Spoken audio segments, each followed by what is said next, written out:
They're not giving us the growth we've become accustomed to. There is no reason to expect my kids to be better off than I am.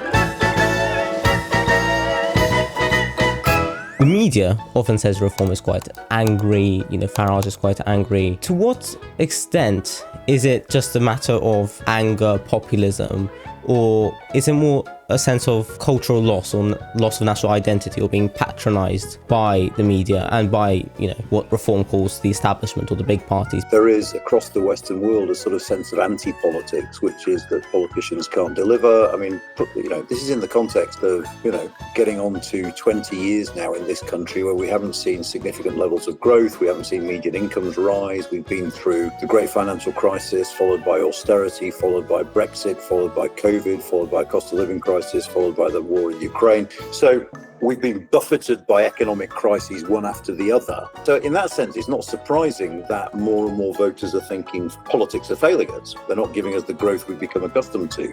There is no reason to expect my kids to be better off than I am. So there are lots of good practical reasons, I think, why people are getting fed up with politics. And of course, one of the worrying things about politics across the Western world at the moment is the tendency for people to vote against things rather than to vote for things.